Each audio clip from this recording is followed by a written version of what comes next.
Hello and welcome to another Not Chilli podcast, now in HD, which means absolutely nothing except for the fact that I have been able to increase the bitrate of the output. Today, I'm actually talking with a friend of mine named Tom, and he and I are talking about Crouching Tiger, Hidden Dragon, specifically because of his knowledge of Chinese art theory. And so it was an amazing conversation that was supposed to be just about the movie, but turned into a long conversation about Chinese history and how it relates with the themes of the film. I don't want to obviously dive into it too much because the podcast says it all. So yeah, I hope you enjoy. Here it is. So, thank you, sir.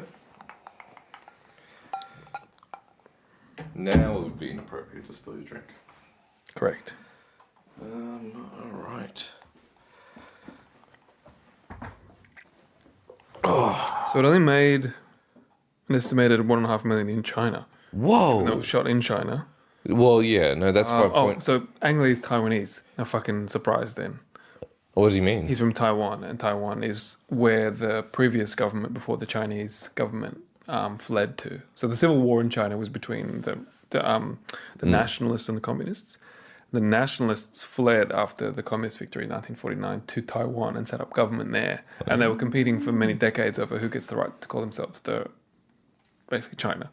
And for a long time, the Taiwanese seat of China, aka the former China, put an embargo basically on its, because it had pretty solid relationships with a lot of other countries. So, and given them in the 50s, everyone was anti-communist in the West. Well, still are, but more explicitly so. They would have said, yeah, we're not recognizing mainland China until Richard Nixon in 1971 or something like that. Jeez. So, anyways, there's bad blood between Taiwan, who espouse independence to this day from China, and China says you're not independent, you're part of China. So, Ang Lee being Taiwanese, unsurprising given the patriotism of your average Chinese viewer. Sorry to completely block. No, it's fine. No, I'm good here. I'm good here.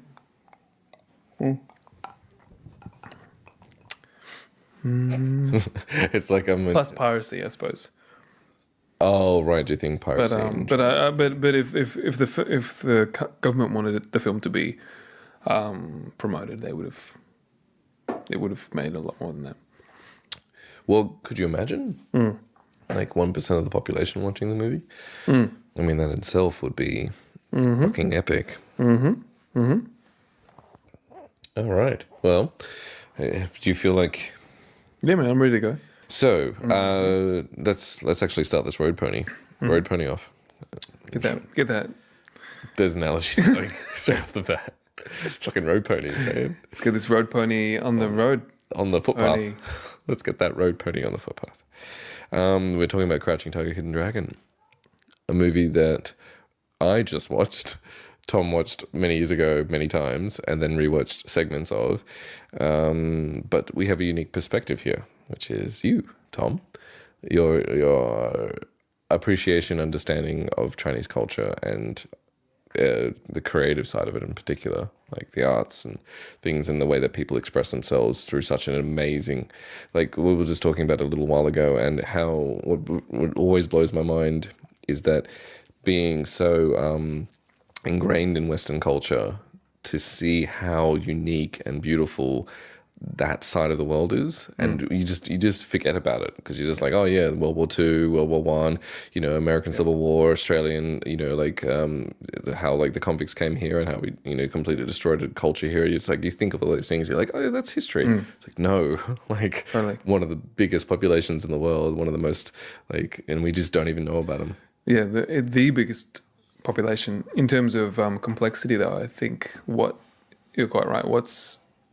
What I'm only really scratching the surface of in terms of my experience looking into and researching Chinese culture is that the complexity and diversity of China, the thing that we call China, rivals, if not exceeds, the complexity of the whole of Europe.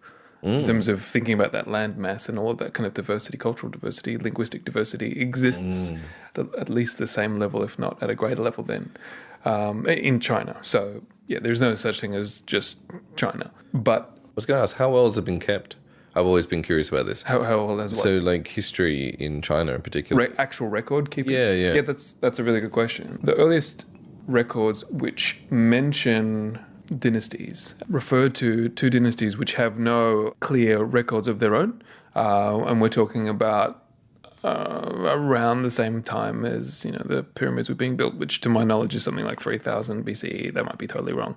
That was the Xia and subsequently the Shang dynasty, two dynasties which are almost certainly kind of legitimate, real dynasties, but which have few archaeological and documentary little evidence to kind of offer too much to kind of give a sense of the whole picture. But following these dynasties, the first dynasty that we have a really kind of comprehensive archaeological and documentary record, so physical objects and written works, is the Qin dynasty, not to be confused with the Qing dynasty, which is the last dynasty, which is actually the dynasty that we explore in this film, or that not so much explore as this film is set in. And you probably know of this dynasty at least through the terracotta warriors in Xi'an. So the emperor, whose name was, he was declared himself the first emperor of China. So he was really the one who forged what would become the Empire of China. Wow. Qin Shi Huangdi, the first emperor, and of the Qin, what would become the Qin dynasty. So we're talking, again, this is, I mean, I'm just going to pull it up because I'll get the dates a little bit wrong, but we're talking in the very recent BC. So yeah, between 221 and 206 BC. So we're talking kind of just a few hundred years before the turn to the Common Era. So the Common Era. The Common Era. So what was used to be called after death, AD. Okay, but of course, it's kind of weird when you start to peg a whole calendar to the birth and death of a religious figure. Yeah, that exist in a particular culture. But of course, even if we say Common Era, it's still the same pegging of the date that's too. right, yeah. So yeah, the records really start to, despite all of the book burning that Emperor Qin Shi Huang was infamous for doing, the records of that dynasty are quite comprehensive, and since then it's been extremely comprehensive. Okay, so there was a big burning of all information at some point. That's an interesting one. Obviously, one of the aside from the terracotta warriors, one of the most famous, I'd say, contributions of Qin Shi Huang to history is kind of burning all of the records. Is the narrative, but really what it was more like wasn't just burning of all records. It was destruction of or attempt to destroy literary works, which of course back then would have been the book. There's just the one scroll. It's not like oh, you just buy another one and download it or whatever.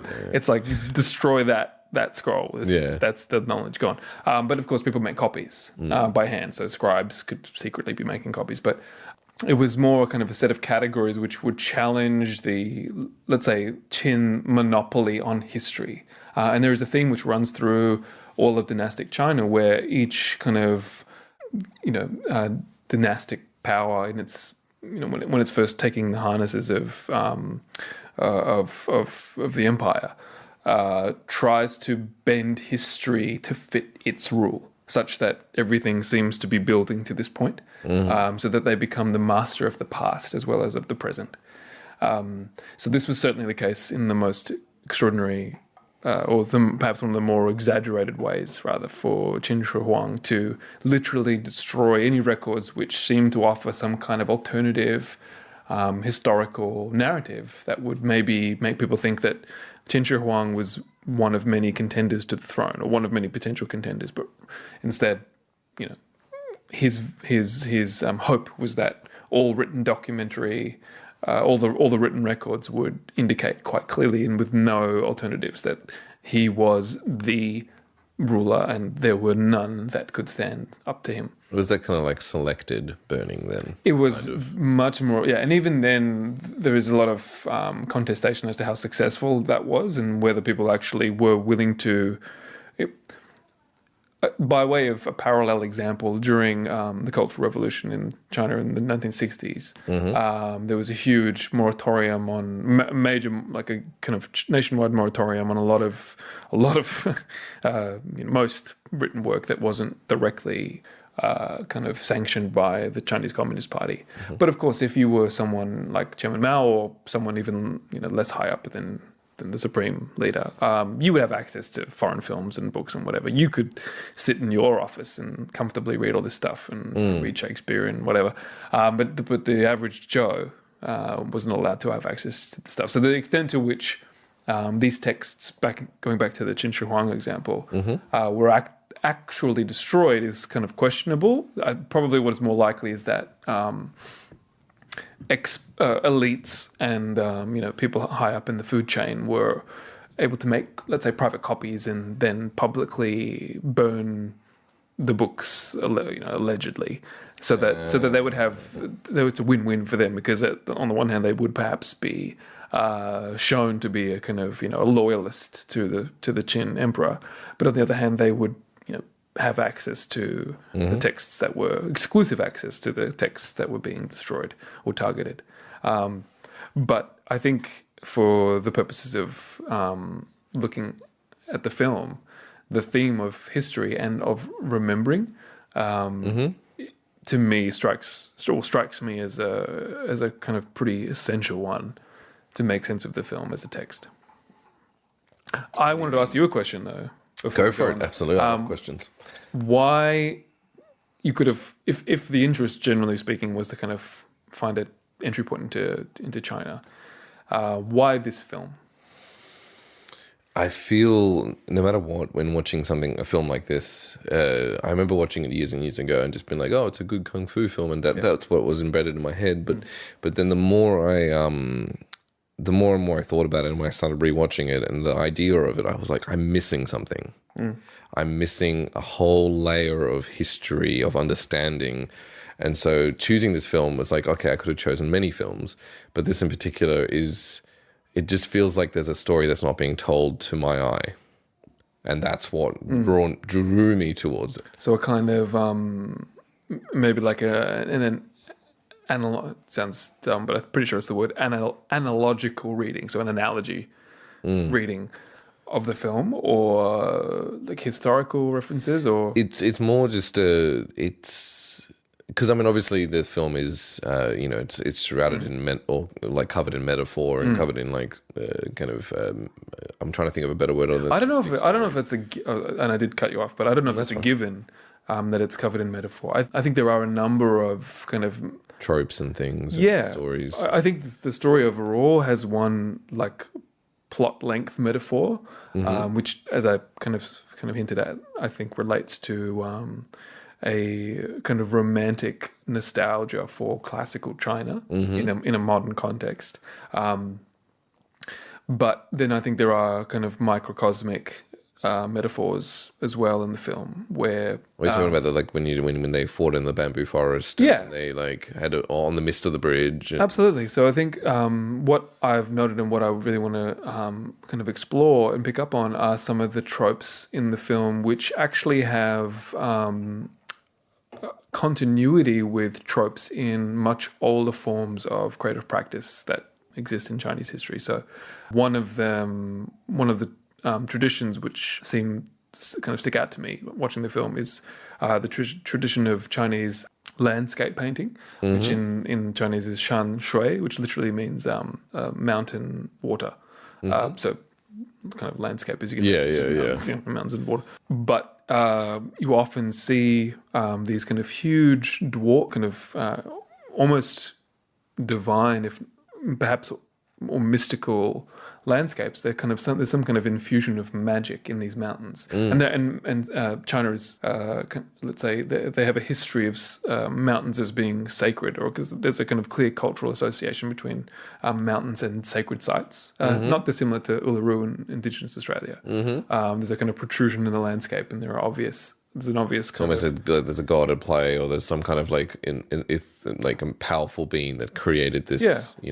It's interesting to think that this basic formal structure, vision of a landscape then interrupted by this kind of vertical, like a horizontal landscape and this vertical thrust, like a basic kind of compositional quality, would produce a similar effect in different parts of the world.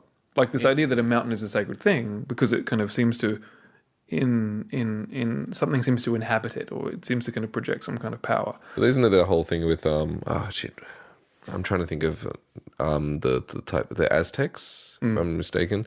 There's like a few points around the world where there was no chance in the world that they ever communicated, but each of them had a pyramid-like structure in the way that they designed. I like to participate in conspiracy theories more than I like to. That's not true. I like to participate in them to the extent to which It's entertaining. they may be dismantled, but you don't have to be an engineer to think that the best way to build an upward structure is to start with a broader base and to get to a... No, but my point being is not necessarily that it's the strongest structure. If it was upside down pyramids that were everywhere in the world, I would be agreeing with you. Because that would be an exceptional engineering reason that you would think, why? You can't explain it any other way.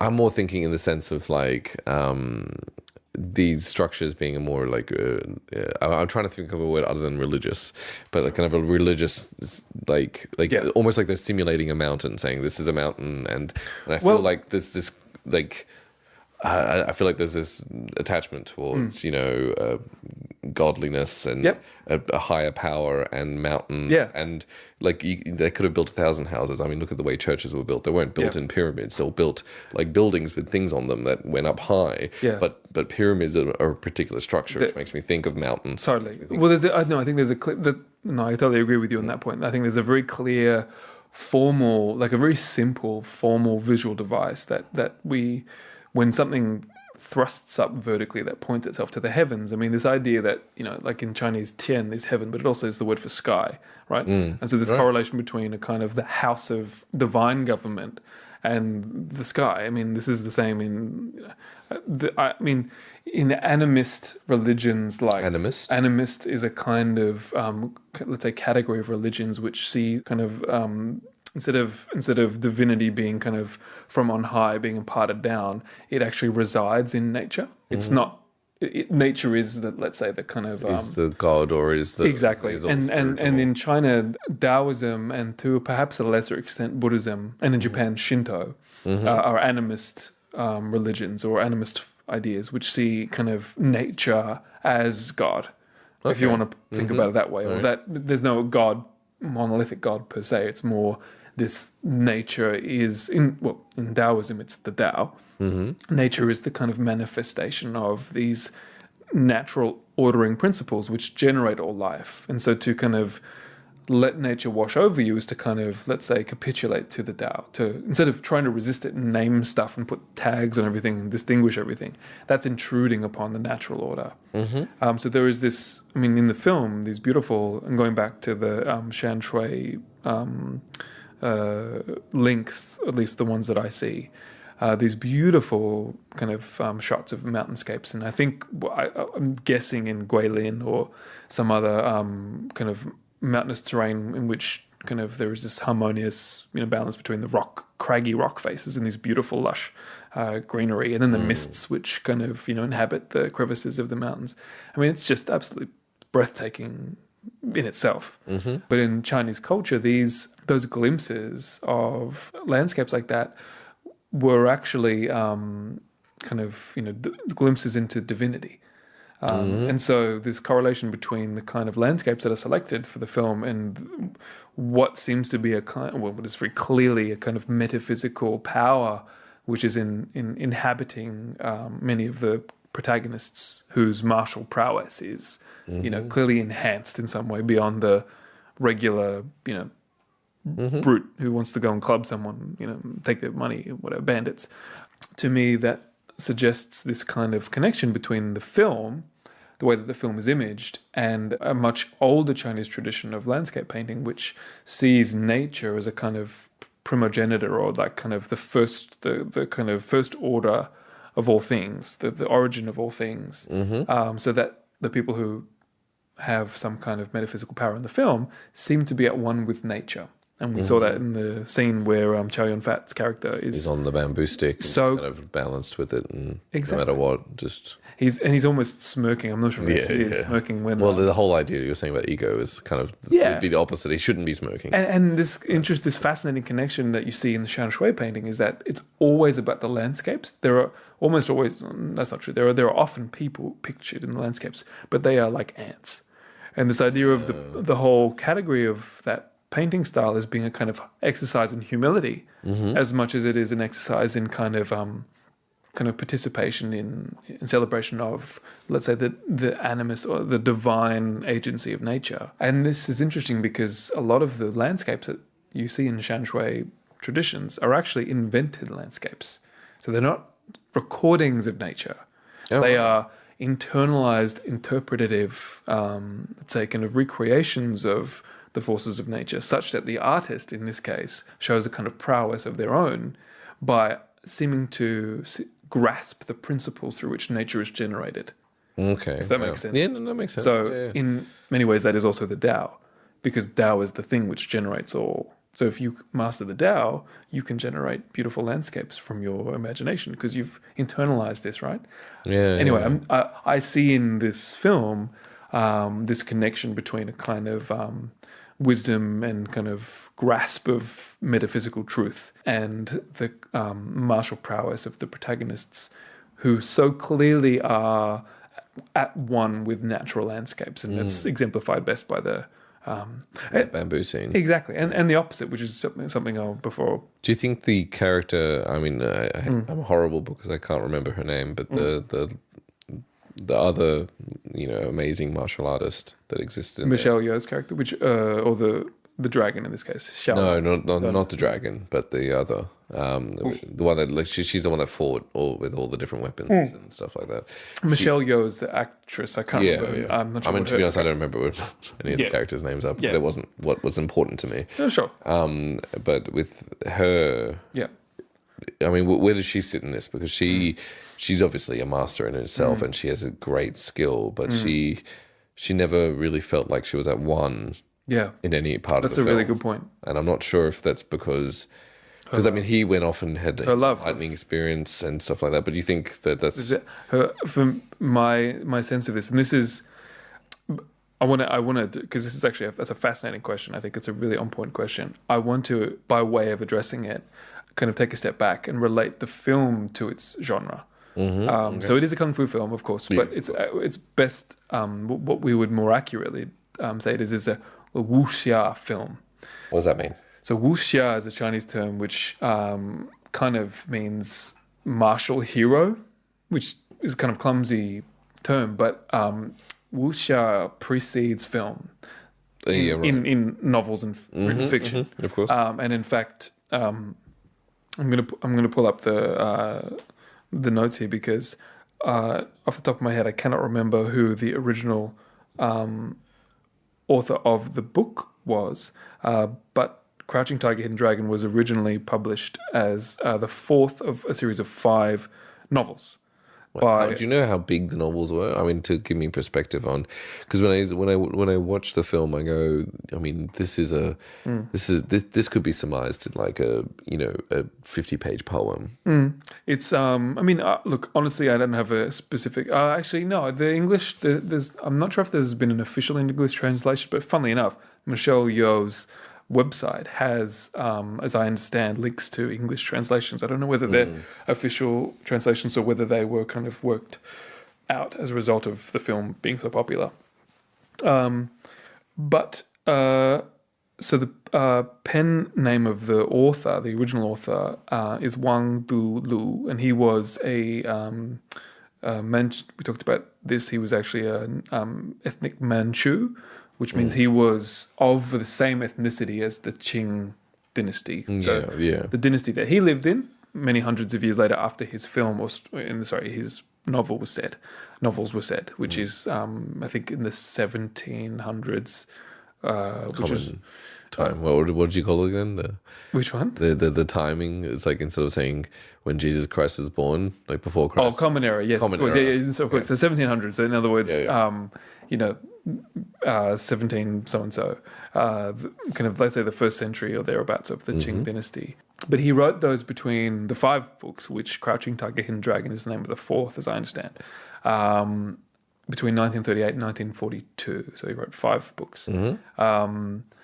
That was a pretty intense time to be living in China. Was that because you were saying before that he was 5 when around the age of 5 when things kind of like changed? So the Qing Dynasty that we see in the throes of, I guess, or some part of it, some quarter of the kingdom, experiencing the drama that we see in the film, is the same dynasty that he, the author, Wang, saw collapse in his childhood. Yeah, wow. So I guess my interest in this, kind of someone who studies Chinese history, is to think, how does the film now? This is one step removed because, of course, Wang did not make the film. He wrote the book upon which Ang Lee then based his film. Yeah. But of course, the spirit must somehow still be here, kind of carried over. And actually, as a separate point, but complementary point, I think Ang Lee's connection to mainland China and his complex relationship to Chinese dynasty, Chinese empire, given that he's Taiwanese, meaning that he is, attached to what current mainland China, the People's Republic of China, would deem to be a kind of, or have in more flowery language in the past, like, traitorous and whatever, because it was where the Qing dynasty, where the Republic, which overthrew the Qing dynasty, fled to after losing the civil war to the communists. So the fact that So complicated, like it's so amazingly complicated. It is a bit.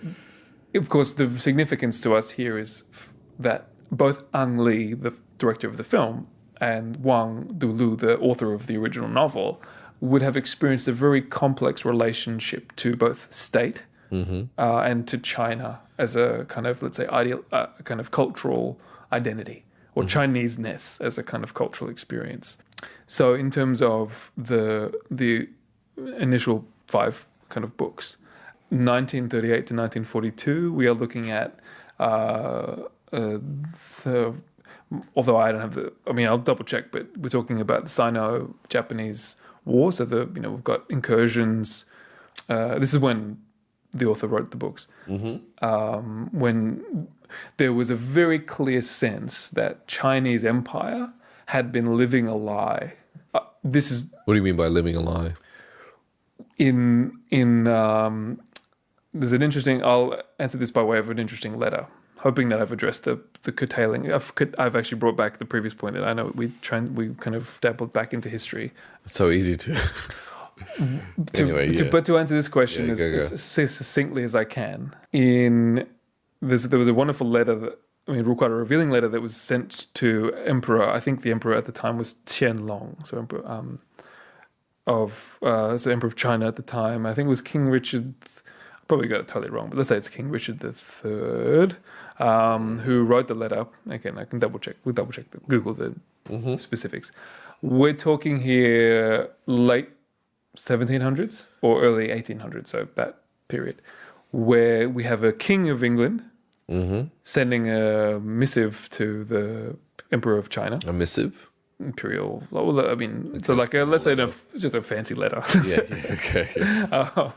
Maybe just a fancy word for letter is more than one.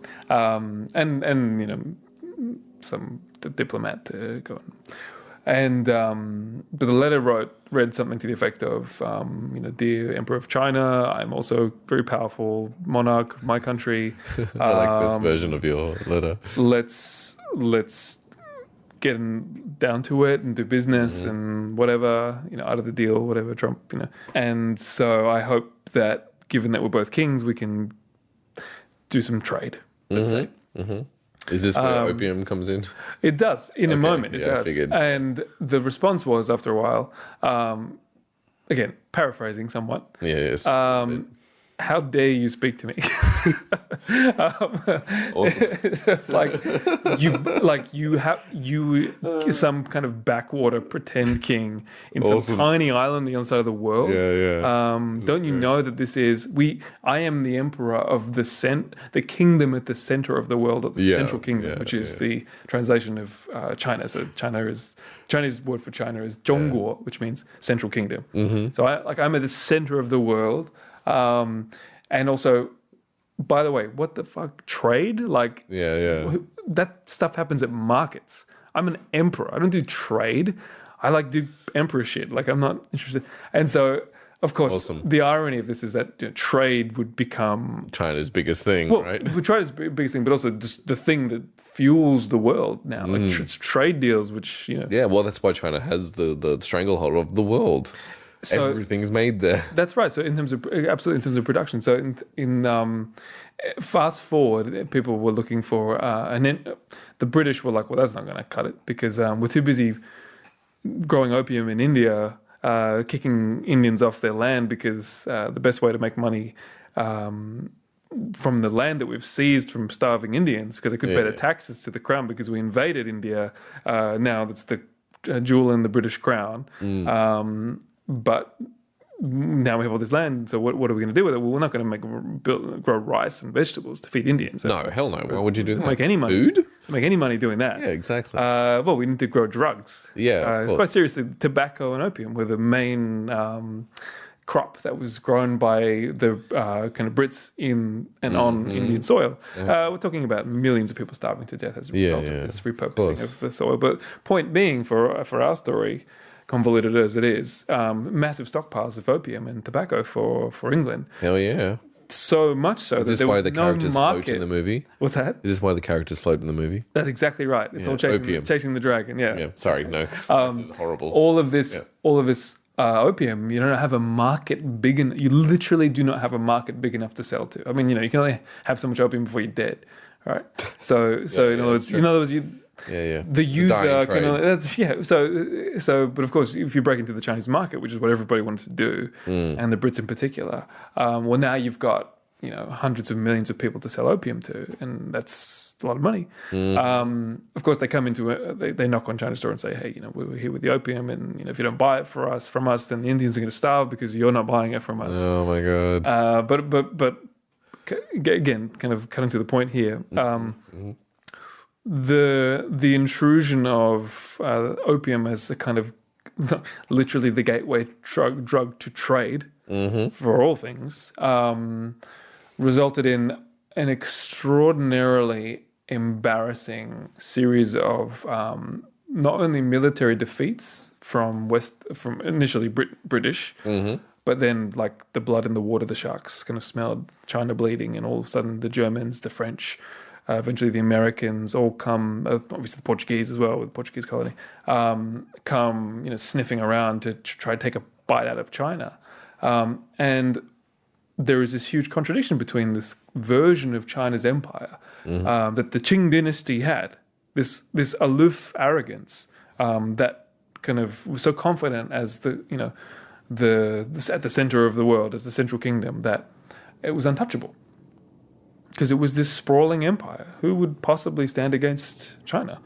I mean, of course, aside from the Mongolians and the Manchurians and various other crazy people who did. I mean, the Yuan dynasty, the Genghis Khan. I mean, the Khanate came in, took over for hundreds of years. Didn't Japan take over a good third of China for a while? That's a 20th century thing as well. So that has not happened yet in the story that I was telling you. So Japan would be a major one. In fact, again, this is huge historical digression, which is not really commenting on the film at all. No, it's not digression, but let's say it's the most elaborate kind of scene set, historical contextualization that you can hope for. I'm loving it. In the 1916 Treaty of Versailles, so foreign powers get together, and they basically, there's a bunch of white guys with pens on maps and just saying this is how the world looks now. But of course, it was the League of Nations. It was the good guys. Of course, my finger quotation marks don't work well when it comes to I hope everyone gets your sarcasm. So China had offered in World War One something in the effect of 100,000, if not more, Chinese guys to participate in the war. To what extent and in what capacity, I'm not entirely sure. Of course, this information exists, so I just don't have it. I imagine there would be some fighting, but a lot of support work, I imagine, behind the scenes. Point being that the kind of promise was that if this is after all the humiliation of the kind of imperial dissection of China, British saying you've at one point China's police destroyed a bunch of opium that the British had been bringing in. The British Navy just bombs the shit out of South Chinese towns and whatever until they agreed to the terms of kind of a ceasefire, which was basically pay us for the opium plus damages, and we'll have Hong Kong. Thanks very much. Which, of course, that's how Hong Kong becomes a British protectorate or whatever. This is becoming a history lesson. It is, unfortunately. So I No, apologize. not unfortunately. This is amazing how it evolved. The reason why I suppose part of the reason why I'm saying all this before I kind of go back to that point of that I was saying kind of just before I confirmed the opium thing is Chinese embarrassment.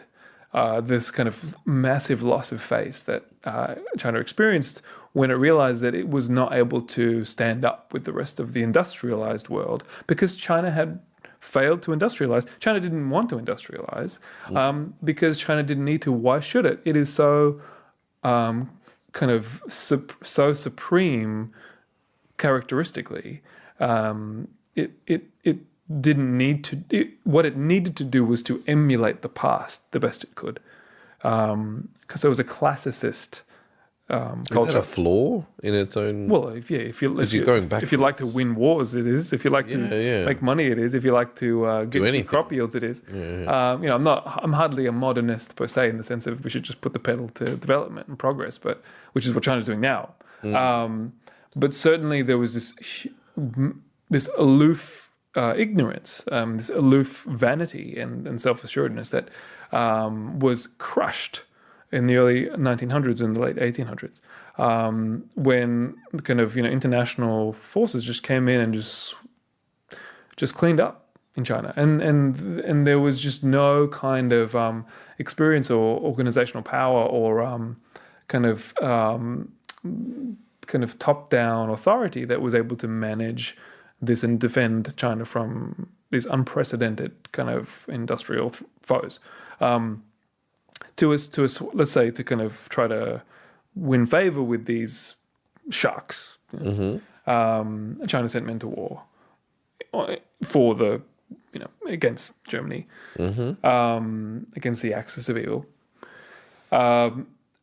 In thanks, the Treaty of Versailles said not what it was supposed to say, which was that Shandong province, which is the birthplace of Confucius, which had been occupied by Germans earlier during everyone taking a bite out of China, was to be given back to China.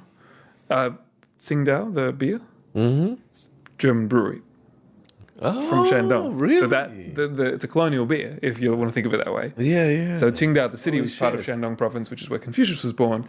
It was a German brewery that was built there as a result of the occupation of and annexation of. I have that beer in my fridge, actually. Right. So not anymore, obviously. Germans are out. In fact, what happened was that the Allies did not give Shandong province, or the portion of it that was occupied by Germany, back to China, but instead gave it to Japan. Oh, ouch! And that was in 1916, I think. Deal. I mean, yeah. That's a giving it to anybody would have been a big deal. Well, I mean, China. what Russia and took from Poland in a similar kind of capacity. It's like, the war's over. Oh, by the way, Russia, here you go. Take some of this Poland and install communism. And it's like, and it's a fucked up thing to do to a culture. And let alone this is like, I literally watched a video on Japan's like aggressive expansion and subsequent fail. But that whole like, hey, here Japan, the enemy, take a bit of China. Totally. They're pretty much giving taking Germany away from China and then giving it back to Germany. Yeah. Because that's what Japan was to, like, oh my God, I didn't even know that. So you can imagine how bitter the Chinese are feeling towards the Yeah. Allies at this point. Holy It's the shit. so-called good guys of history, right? Yeah. The free, allies of the free world. Fuck. And Yeah. so this is the early 1900s. Oh, sorry, this is 1916. There were massive protests against the terms, obviously, and that was and the author of the initial book of Crouching Tiger, Hidden Dragon in the series would have experienced that. In fact, he lived through what was called the May 4th movement, because it was on May 4th that the terms were. The fourth. That's just May 4th. Star Wars. No, I'm totally unrelated to Star Wars. I Obviously, know, given it. but it just makes me think of it. Just, Totally, yeah, May the 4th, of course. okay, all right. So the May 4th movement, as it came to be known, was a kind of cultural renaissance in China, where we're no longer connected to the yoke of empire because empire has been overthrown, and we are a very tentative and cautious new republic.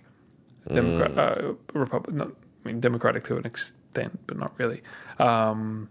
Where it's it's politicians now kind of calling the shots instead of the royal family and the monarchy. But point being that Wang Dulu would have lived through that, and the fact that he was writing into, as a Manchurian himself, Qing Dynasty, Manchurian Dynasty, although having grown up poor, what I see in films like this, and this one par excellence, like as an extraordinary film, and I haven't read the novel, but I'm making kind of some shorthand connections between the novel and the film. And obviously, there would be much to explore. I have not explored. Is this kind of fantasization and romance of China as the kind of strong, kind of imperial kind of power that it always thought it was, or during the Qing Dynasty it thought it was, until it was encountered by the industrial world. Because there's no glimpse of industrialization. No, in not this at film. Even though we're talking about, like, if the film's set in the 1700s, I mean, there would have been. Can I make a question here? You know that moment in the film where we're in that I guess it's a restaurant or maybe it's a bar, and she gets attacked and she this is the dragon, and she realizes the wrist is hurt, and she pulls the sleeves off and his arms are like covered in metal, and it's like, oh, you're not. Is that in any way related to that whole rejection to industrialization? Look, that's a really good point, because This is obviously speculation. No, and it is, and it's a really good speculation, because of course there is you might associate all of the swords are forged of metal, and metal is not exclusive, of course, to the industrial No, but world. it's not the metal. It's the cheapening of it. It's like hiding it underneath your armor. No, I totally. Instead of conditioning your skin. It's which a is rich. what she was referring to. It's a rich. Or your strength comes from your qi instead of metal plates that you're wearing. Yeah, that's right. So the wuxia genre that exists in before films were a thing, but which reached its zenith in the 1920s to about 1910s, 1940s. The time, more or less, in which Wang Dulu was writing, and when the first importantly as well for the connection to film, when the first wuxia films were being made, so the first what we would call kung fu films, which are kind of a slightly cheaper version of what they really.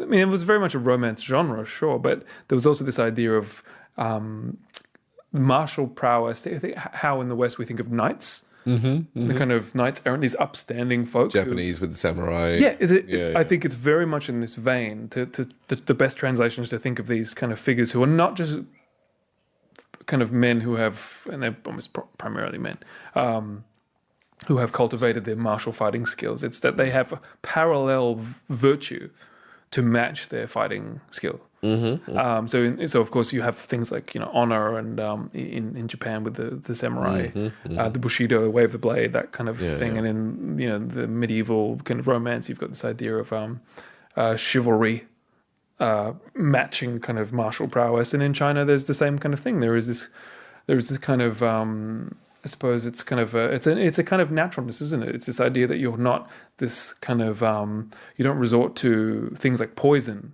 Yeah, which is obviously exactly yeah, in yeah. the film, the Of antagonist. course, everyone's seen this movie. But I know this is really late in the game, but like spoilers, we don't give a shit.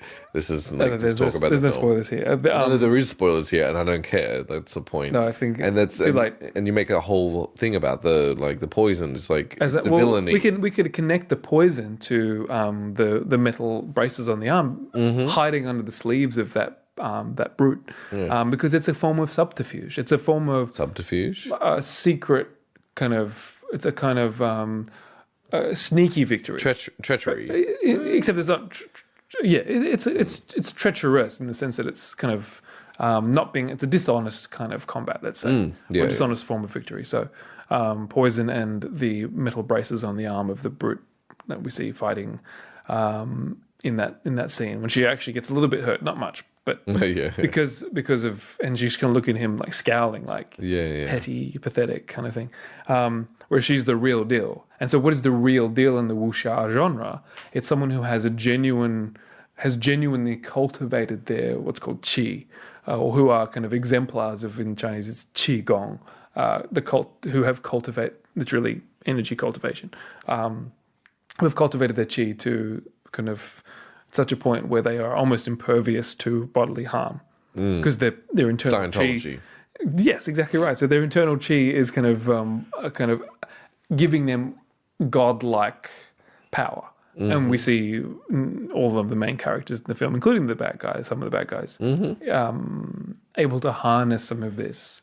Of course, the one who harnesses it best, at least in the film, is Chow Yun-fat's character, who we saw, happily kind of, standing toe tip on the edge of a bamboo tree, smiling and almost like disapproving of enlightenment that he experienced. He's like, I went to meditate, I went to get enlightenment, and I got there, and I'm like, that's a separate. I think that's the kind of twist. I think well, it's the twist in the film, which is kind of the idea, the romance that I would sacrifice that kind of power for love, which is obviously that final speech that Chow Yun-fat has with Michelle Yeoh when he's saying that I did it. Like, it's not that I was searching for enlightenment. It's like, no, I did it. I got it. I'm super. That's great. Yeah, I've cultivated, maximum prowess, martial prowess.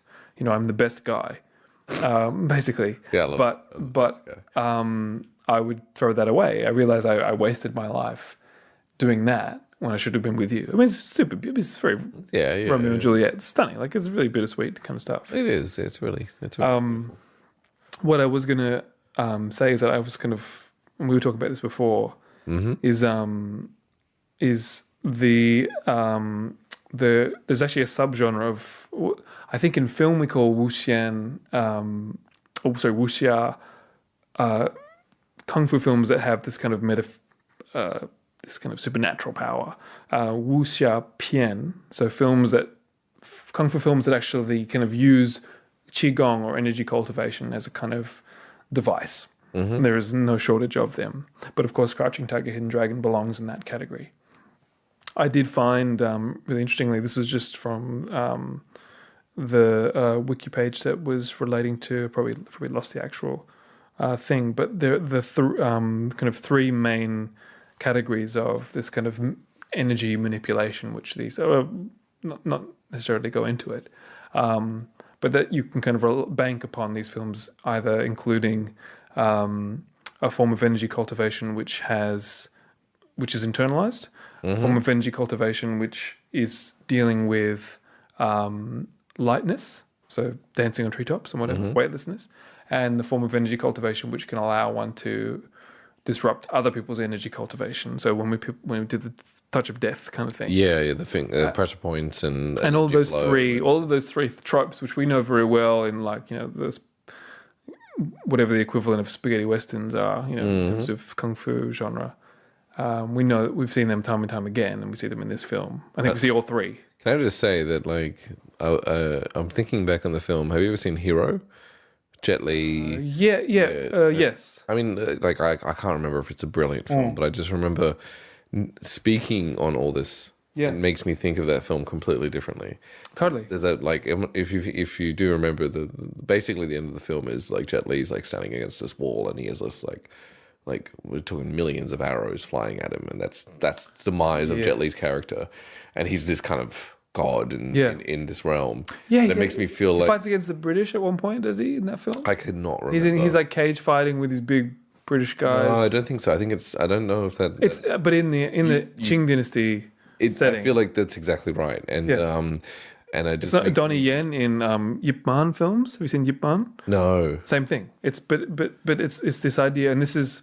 Well, no, but just to Sorry, you go, yeah. no, just to clarify, the thing that makes me really intrigued by that film now is that it's the taking down of this godly figure that we're talking about. We're talking about these people that have this like That's set during the Qing Dynasty, so the first dynasty that we were talking about before. Hero, yeah.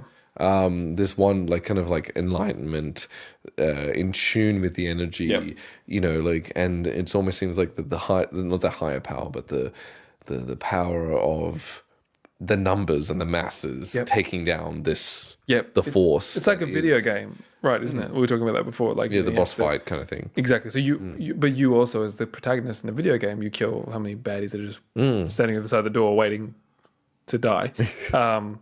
Because it's almost like, what can they do? Either they need 1,000 of them to kill a general slash, because again, we're talking about this relationship between martial prowess and virtue. The idea that if you have a higher rank in some military, you're therefore better at fighting. Of course, not at all true, but bullshit. But Hero is interesting. I'm just looking at it now. Zhang Yimou is one of like China's preeminent filmmakers. He directed the film, so paid a lot of money, as you can imagine. It's definitely not the one I was thinking of. But I think it is. There's another film where Jet Li plays a character who's fighting against white guys. So it must be. I mean, come on, like look at a lot of Jackie Chan films. Look at a lot of like westernized Asian films. Oh, he fights the Emperor, doesn't he? In Hero, I think he might. But that's kind of to the point here, with the idea the Emperor would be like one of the best fighters. Yeah, right. It's like he's some old fucking like flesh bag. Who's too much sex and wine. Like he's useless. But of course, in this mythology, your wisdom, status, power, social status is parallel to your martial prowess. Because you could not possibly hold that office without kind of having the proof of your cultivated self, your bodily cultivation. Being evidence of your station, instead of so it has to it's necessarily false. And if you were occupying a station but without the martial prowess, it's probably because you lied, because you're a faker. Yeah. So this kind of that's the one condition. That's the one way of being honest, is that you are honest with your body, and I suppose that relates to both the antagonism of poison and the metal bands here. That it's a kind of cheating. Because it's not your body, it's artifice. It's lying. It's lying, yeah. And the honor is lost. And she does say that line in the film, and going back to Crouching Tiger, she's like, just be yourself. And you know what's interesting? Yeah. I find out, I don't know if you can shape anything out of this that I'm not seeing, is that she tells this young dragon, or the little dragon. Yeah, the Xiaolong is the Chinese name, but that would translate to little dragon, yeah. There you go. And she says, take the sword, train in this art, just be yourself. And then she goes and meets her love. She denies him going to the desert, and then she jumps off. And we don't know, obviously this isn't suicide, because it's about the story about that she disappears, but she essentially, whether she dies or not, she disappears. She's gone from the world. And her wish comes true, whatever that is, which is, I imagine, you can go back to the desert and stuff like that. So that whole idea intrigues me now more, because it's just like the mist is, and this is a kind of point we talked about, but just to kind of make it clear, is that mist as a trope has the relationship between energy cultivation, which we've talked about in terms of contributing to martial prowess, and it was gong fu is the qigong, like this idea of, it's not kung fu, it's gong fu, the same word that we see in qigong. Kind of, it's relating to kind of this kind of energy cultivation, qi being energy in this case. So like your kind of, let's say your martial skill, kung fu. In terms of mist, then, which in Taoist thinking is the kind of primordial energy of the world. So this kind of, the world begins with this ethereal vapor or mist, which kind of coalesces or kind of forms into everything that we know. So in other words, the original state of all things is mist. So if you think about it that way, mist is this kind of primordial energy, isn't it? It's kind of this kind of vaporous preformed stuff, which is kind of the raw kind of material of everything.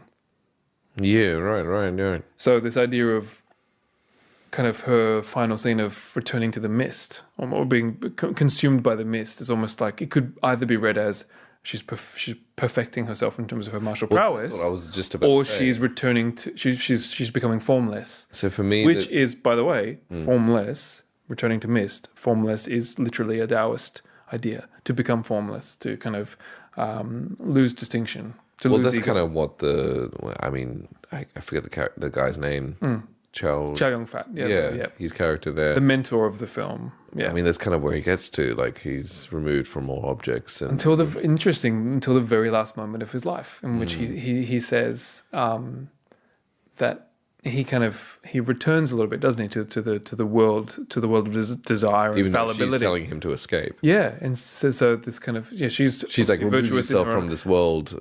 And we did kind of pick up on this thread a little bit earlier, but this idea that kind of Michelle Yeoh's character has not really exhibited an equal prowess, even though she's obviously incredible. Incredibly talented. She's clearly not matching Chow Yun-fat, and part of the explanation seems to be it's consistent to say that she has a harder time suppressing her love than he has had. And in fact, maybe he almost totally suppressed it, except for this dormant thing, which we see coming back again at the end of the film when he confesses that he would have preferred basically to have lived with her instead of achieving enlightenment, which is very sweet. Look at the clear differences between those two characters. You have one that's, I guess, purely kind of, not purely, but a very instinctual take away all the elements of the world, and that's how he lives. And then you have her who's considerate of the political structures of everything, who's understanding that everything kind of has its place in the world,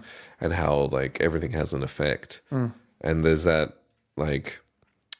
kind of cross there where he's removed himself from all things of the world. She's very withdrawn. connected. And you know what's amazing? You've intuited a very clear part, a very kind of distinct part of the relationship between kind of competing ideas about the world in, or at least let's say worldviews that are both in Imperial China and maybe to some extent still in place today. The Taoist hermit who withdraws from society, and much like a hermitage in the Western sense, does not participate in kind of the bureaucratic administrative state. Withdraws to nature, in fact, which makes sense given what we've been talking about. To be at one with those kind of primordial ethereal energies, to learn from them instead of learning from the frivolity of mankind, which is all artifice and lies and fakeness and whatever. But in terms of the bureaucratic tradition of China, you've got Confucianism, which is basically a philosophy of the state. You want to put it that? No, not the state's philosophy, but literally a philosophy which talks about how to run a country. And how to be the most virtuous. Obviously, hugely paraphrasing, but how to cultivate oneself in such a way that you operate within a kind of maximize your ability to operate within a social order. And don't worry so much about the other stuff. Don't worry about metaphysics and whatever. Taoism is the opposite. It's like we're all about the metaphysics. We're all about the kind of unseen. Confucianism is let's get the show on the road. Kind of like how do we perfect society? Instead of perfect ourselves in terms of nature. So it's very much more pragmatic philosophy in that respect. But that's the two battles. But that said, I would not say that Michelle Yeoh and Chow Yun-fat represent the polar opposites in that respect, because Michelle Yeoh is clearly someone who has taken up kind of martial study as her vocation, which is much closer to a kind of hermetic lifestyle than participation in state. But let's say Zhang Ziyi's character, Xiaolong, the dragon in the titular dragon, is someone who was born into kind of the empire, the politics, born into that political world, and she obviously escapes it. She wants to run away, and of course, her kind of, let's say, her white rabbit, to use an Alice in Wonderland analogy, is the barbarian, the tiger, who something or other, I can't remember his name, but that's the titular tiger in the film. Pausing this line to just do one kind of digression which might make sense of things. There is actually a fifth novel in which both those two characters have a child. So in the film, of course, we are left with that, so this uncertainty of whether Zhang Zi has actually achieved some kind of immortality or whether it's suicide, and that has its own fascinating, beautiful, bittersweet kind of allusions to. Almost preferable to interpret the film that way, I think. But then again, how do you account for the supernatural stuff, right? In other words, people are flying around anyway. Yeah. The idea that this is not as ridiculous anyway. But in the film, in the fifth book, as I understand, Iron. I just looked it up. I didn't read or anything. Iron Child, or Iron something. The name of the child of the tiger and the dragon has kind of his own, role to play in the story. So obviously, in the original stories, that leap, if it is, again, I haven't read them, if it is in the fourth book, or if it's not just an addition made by Ang Lee, it's not her death, because her story continues in the of course. But that doesn't mean anything in terms of whether we interpret the film that way. It just means if Ang Lee made 5 films, okay, well then of course we know it's not going to be her death, but we're allowed to interpret it with finality if we want to, because there is no proper sequel in this respect. That's fascinating. It reminds me of like going back to her jumping off that ledge and falling into the mist, and the way that you might interpret that moment, because like obviously there's one that's the obvious, it's the suicide, but there's the kind of diving into the unknown of her, like actually allowing herself to really fall into the craft and the mastery of that particular martial art. Because as a woman, that's correct. Yeah. Who I believe, and just to reiterate the point we were talking about before, she would have been in this story the first woman to be the equivalent of Chow Yun-fat. Which is, of course, the reason why Chow Yun-fat's character died, was because of that exact idea, that the rejection of the woman created this person who used poison and used dark tactics to be able to kind of kill and to have her way. Jade Fox, I think her name was. Yeah, the Jade Fox, yeah. And I mean, there's so much of it is so interesting. Oh, hugely. And even one point which given my research I pick up on a lot, is that how angry Jade Fox is when she's attempted to kill Xiaolong, the Zhang Ziyi's character, because she did not share her understanding of the text. In other words, she said, you did not share with me your kind of... You did what those men did to me, where they wouldn't let me in to but be able to learn. But remember, she gave her some sense of her interpretation, because I believe that she's illiterate. That's what it Jade Fox is illiterate, yeah, so this idea that her literacy allowed her to kind of... she could look at the pictures and she could understand, that's right, so to a certain degree, but beyond that... She relied upon Zhang Ziyi's literacy to acquire, and her honesty and her literacy to kind of reach her full potential. But of course, Zhang Ziyi, I guess, unless it was just some innate... well, she says in the film, she says, I didn't think you'd be able to handle it. I didn't think you'd be able to do it. So it's clear that she held back. She held back because she... Like, not just, it wasn't just because she wanted more power, but she also thought that she couldn't. There was a kind of innocence of or genuineness to the response there. That's right, yeah. Because she clearly loved her master, given that when Jade Fox dies, she kind of, Zhang Ziyi's character kind of reaches out and says, like, master, and then she's like, I wanted to fucking kill you, like, yeah, oh my God. Yeah. But this idea that the secret thing, but think about it this way: the idea that your training, your ability to kind of cultivate your martial prowess, could be and was in a book or in a scroll instead of in daily training. That's right. Discipline. So it's almost like daily training is irrelevant without the book. Yeah. The secrets of kind of written records, divine records, let's say. It's like Kung Fu But Panda. he also Kung says Fu it- Panda stuff, right? He says Dragon's it in, which I think they actually address in Kung Fu Panda, but that he says that it's like you can have all this information and it means nothing without discipline. It means nothing without holding the sword and holding it still, just as training. Because the sword is like a shaky kind of wobbly sword, and he says that like it's not just about mastering the quiet. shake; it's about holding it still. Yeah. And it's all that little shit. See, adds to it. even that has a finesse thing, which is one of the precepts of Taoism is Wu Wei, which is to take action in non-action or through non-action, I should say. So to not act is a form of action. So in the Taoist model of statecraft, the ruler who does nothing and lets the people go and do their own thing is the kind of the supreme ruler. Not because it's just like, I just kick my shoes off and just sit back and do nothing, but it's this kind of benevolent wisdom which allows one the patience and the kind of security of being able to let the people maximize the input of the people and minimize the input of the ruler. So a bad ruler intervenes all the time.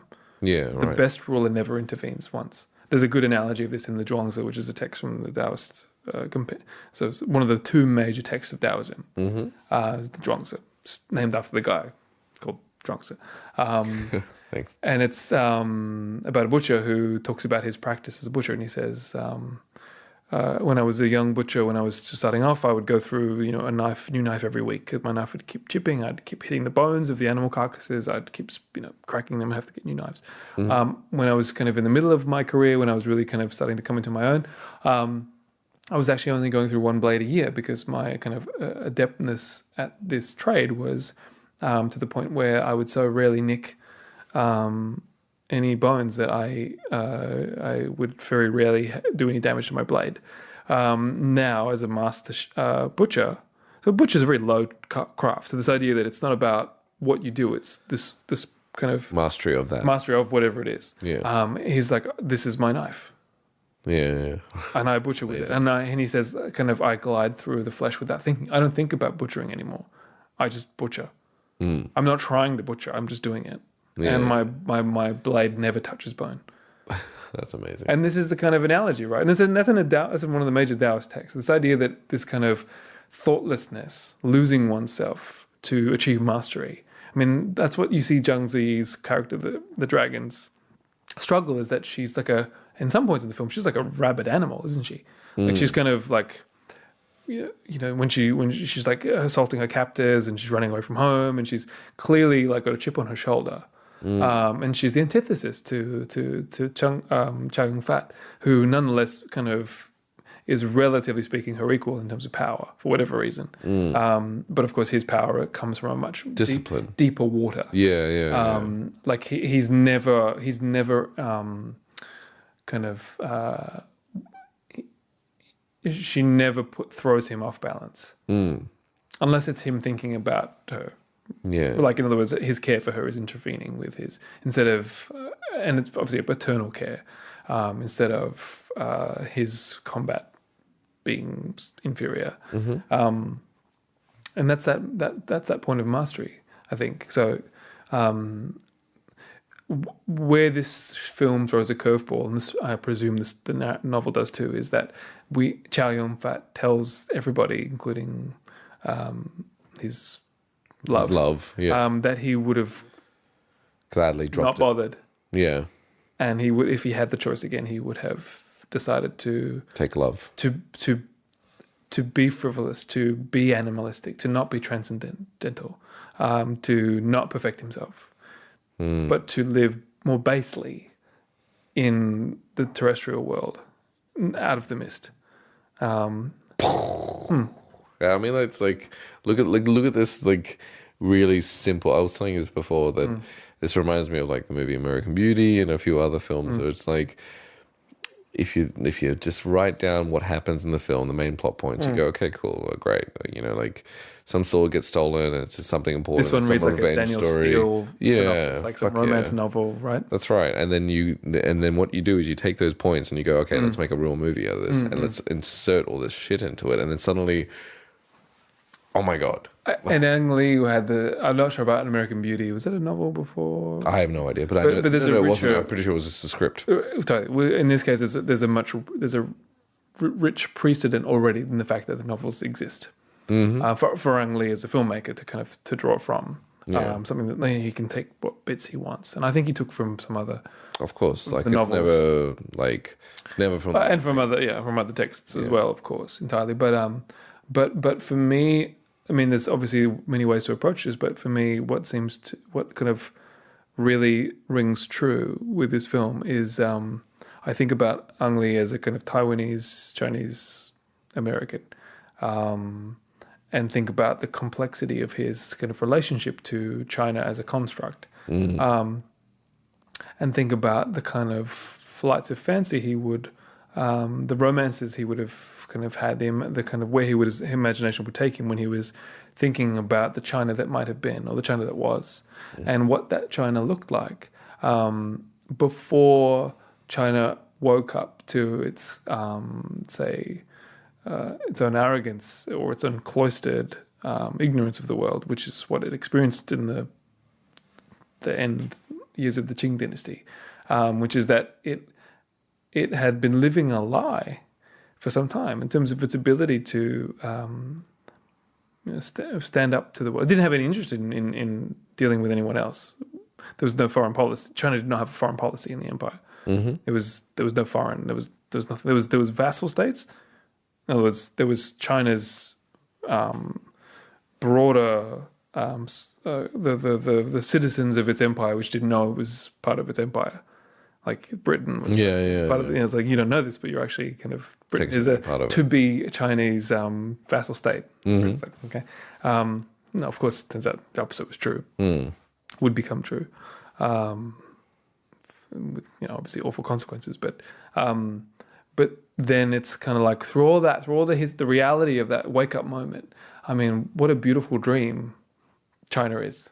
Or the idea of China is that vision that people clung to, and may have been true, a kind of much truer vision in earlier years. But then again, when we start to look at the history and we think about even the Qing Dynasty, that was a foreign takeover, that was a hostile takeover from a kingdom of people we call the Manchurians, who invaded from the north and occupied China and made their way to the imperial capital and overthrow the emperor and set up their own dynasty. And then the Yuan dynasty in a few centuries before was Mongolian. The Khanate came in, Wall didn't do very much to stop the horses, and occupied the throne of China. But what's extraordinary, even in both of those cases, I'm not sure if this is a summary point, but in both of those cases, what we should note and why it's significant for our sense of the film is how potent an image of China that this film offers in terms of classical China. A China that has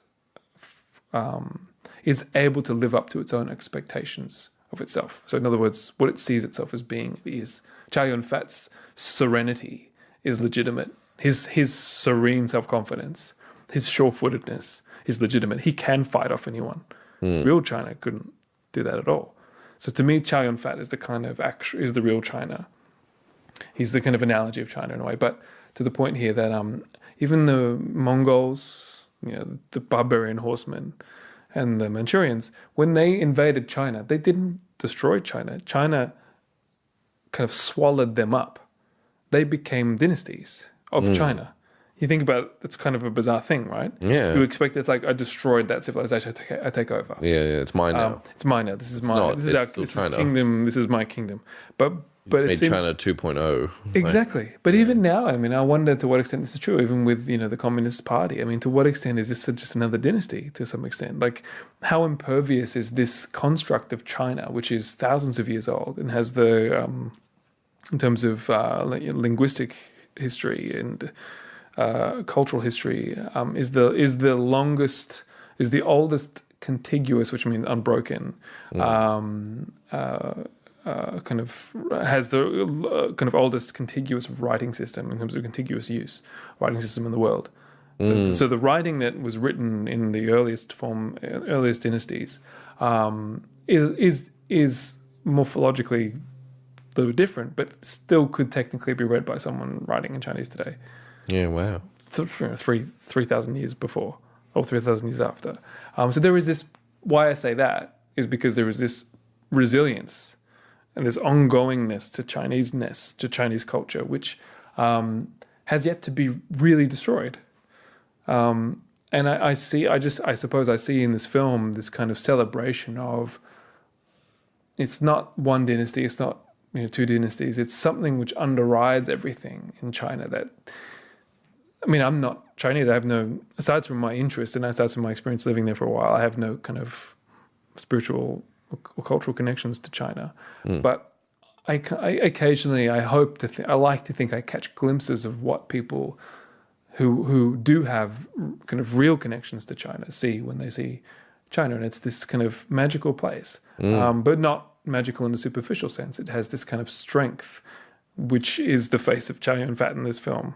Well, I was just about to say that the same strength that protects the new and protects the different and the powerful, that then eventually that different and that powerful distracts him to a point where he gets one needle, which poisons him to death, and then passes on the throne to this new.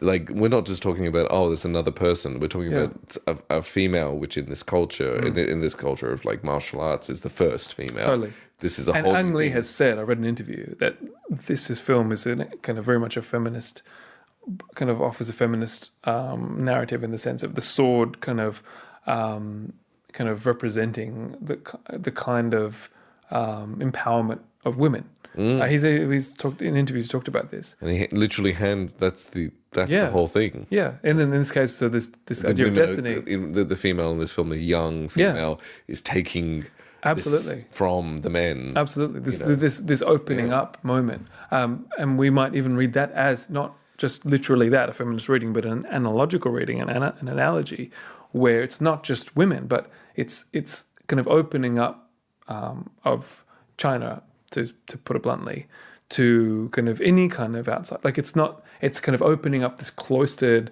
conservative, past-oriented, traditionalist practice to a kind of and anyone, a newcomer, so that something dies, but something still survives, and something stronger for it, perhaps. And all of these kind of nuanced readings in terms of comments on Chinese identity in the 20th and 21st century, I think incredibly, they're incredibly delicate and incredibly rich, for as much as what the hints that they make about China in the 21st century. Holy shit! I mean, like, mind blown. We're just talking about this movie about people that fight and flying kind of shit, and this is how we get to. Fucking amazing. I mean, do you have much more to say? Because I mean, we probably could talk about this always. Forever. Yes, but this is. I'm gonna tie it off there because my mind's already can't absorb enough information. I mean, I lost. It might be the vodka. It might be, but still, god damn it. Oh, so much shit. So I'm just gonna pull the plug. Yep. Because if I'm overwhelmed, I imagine all the audience is. Every single one of them. That's right, all one of them.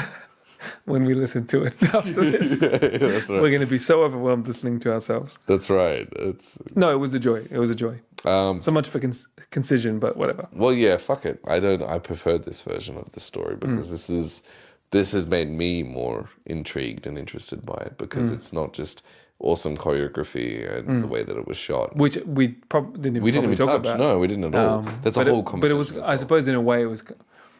This is not a point to keep the things going, but your appreciation of the choreography, the fact that it kind of worked so well, it kind of worked naturally, much like your vocation with sound. I mean, it was the kind of, it's so successful that people could just kind of either go, hey, that's really cool, instead of being like, the choreography interfering with the storytelling. It just became part of. I mean, of course, it's more stigmatized. Good choreography is in Yeah. fact that it's Part of the complementary. storytelling. Yeah, you're right. It's so That's central right, to it this tells a film. It's story. probably a poor analogy, but And I but in could go into terms super detail. Yeah. And the same thing goes with like, I mean, we'll do more films in this kind of realm, because when you look at like Jackie Chan films and stuff like that, it's all about choreography. It's all about storytelling. as one final point on Jackie Chan, yeah. Drunken Master, the idea of the Drunken Master is a Taoist trope.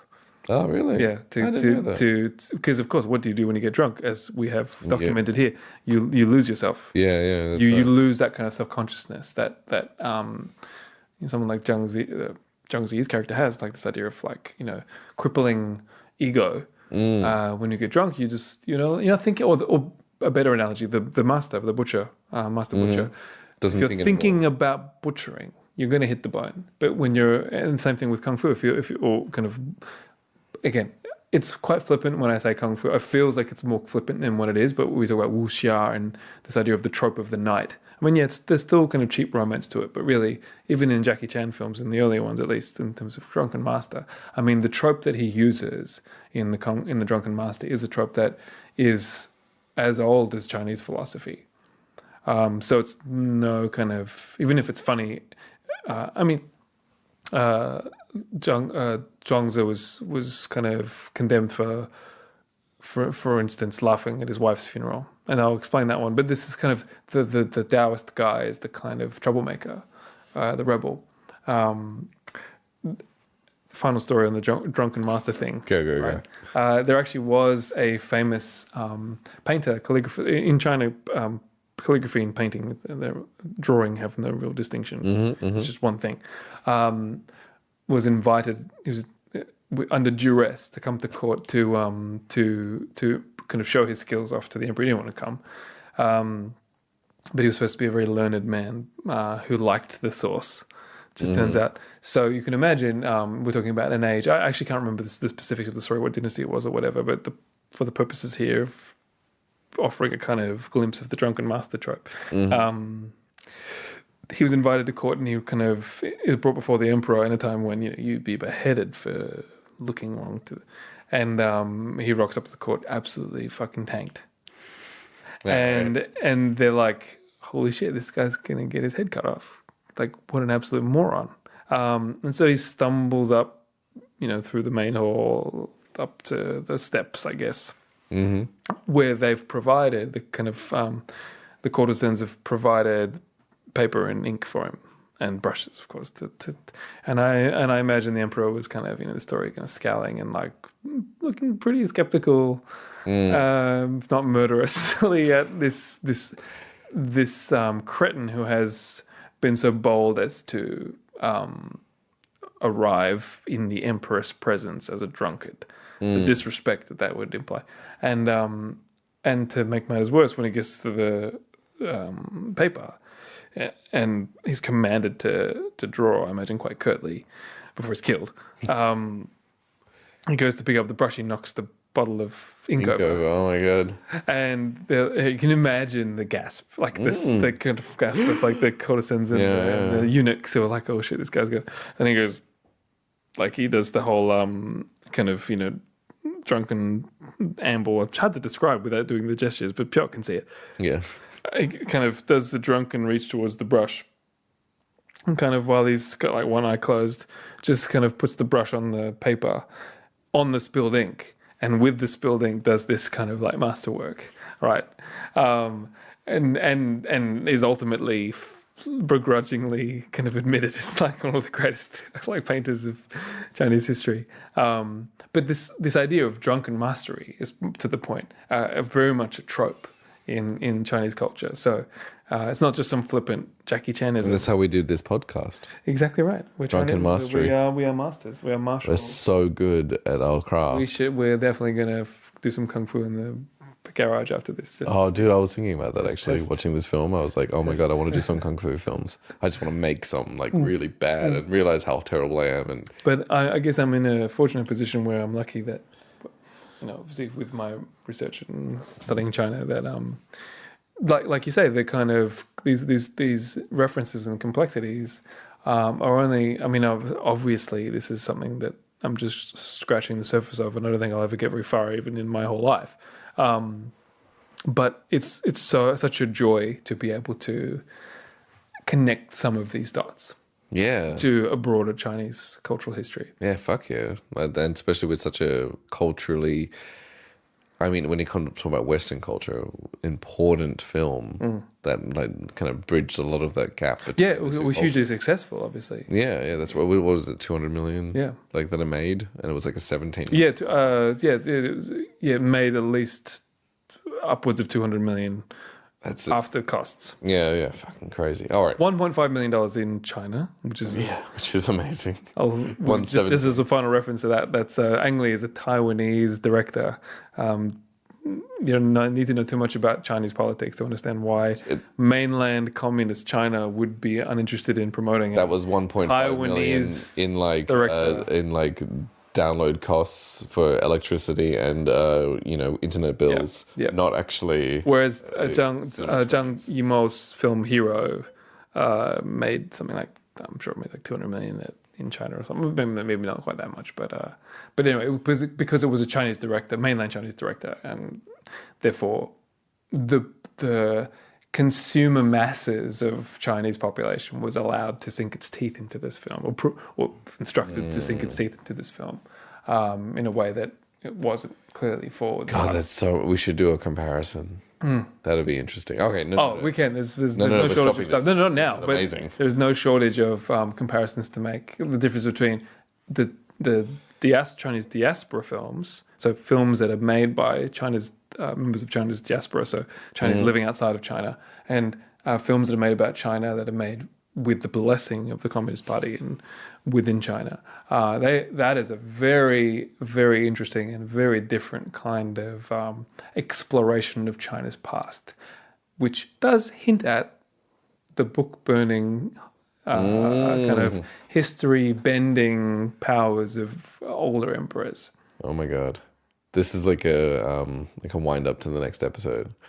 I feel like that's what When we actually burn the books. Yeah. Fuck it, we'll just buy some books and just burn them. Yep. That's That'll make for a great podcast. the sound of a crackling fire. You can hear how kind of, History is being changed by our burning. All right. the humanity. We're quitting this because like we gotta stop this because there's so much more to talk about. So thank you so much for actually giving me your knowledge. Me. Yes, handing it over. No, thank you for enduring it. No, I wasn't enduring it. I was enjoying facilitating it. I just know I have to hit the brakes at some point because we could probably be here to midnight, which it's not far fetched from what time it is. Oh my God. Yeah. So thank you and shut the fuck up. Yeah, shut the fuck up.